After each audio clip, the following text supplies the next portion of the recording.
हो तो या तो पढ़ने के लायक कुछ लिख कर जाना या फिर लिखने के लायक कुछ काम कर जाना। दुनिया में ऐसे लोग होते हैं जिनमें हार को जीत में बदलने का हुनर होता है, लेकिन याद रखना ऐसे लोगों के अंदर जिंदगी को देखने का नजरिया बिल्कुल अलग होता है। असल बात तो ये है कि सफलता पाने के लिए ये जरूरी नहीं है कि आपकी उम्र क्या है, बल्कि जरूरी तो ये है कि आप सोच किस उम्र की रखते हैं। किसी ने क्या खूब कहा है, जिंदगी आपको ठोकर मारकर गिराती जरूर है, लेकिन ये आपको कभी हराती नहीं है। जीतना या हारना ये हमारी चॉइस होती है। मुश्किलों के आगे हम खुद हार मान लेते हैं, ये जानते हुए भी कि जिंदगी हमें कभी भी हराती नहीं है। आप किसी चीज के लिए दिल से मेहनत करो तो हो सकता है वो आपको ना मिले, लेकिन अगर आप गिरने के बाद फिर से उठकर संभल कर उस चीज के लिए फिर से मेहनत करते हो, बार बार कोशिश करते हो, सफलता ना मिलने के बावजूद भी हिम्मत नहीं हारते हो, तो ऐसा पॉसिबल ही नहीं है कि आपको सफलता हाथ ना लगे। दोस्तों, असफलता जीवन में और बेहतर बनने का मौका देती है।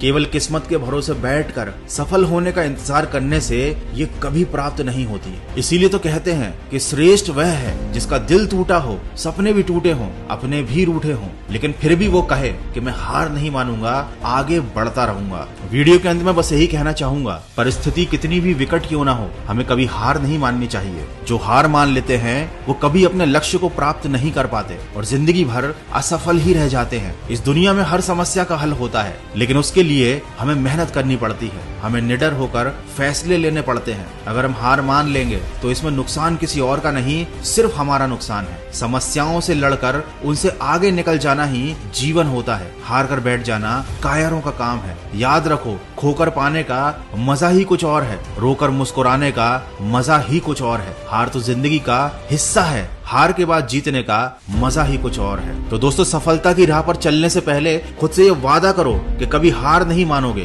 क्योंकि अगर हार ही माननी है तो इस राह पर चलकर तुम अपना समय बर्बाद कर रहे हो। तो शुरुआत कर दी है अगर तुमने अपने लक्ष्य को पाने की, तो हारने का विचार मन में बिल्कुल मत लाना। केवल जीतने की उम्मीद रखना और सुनते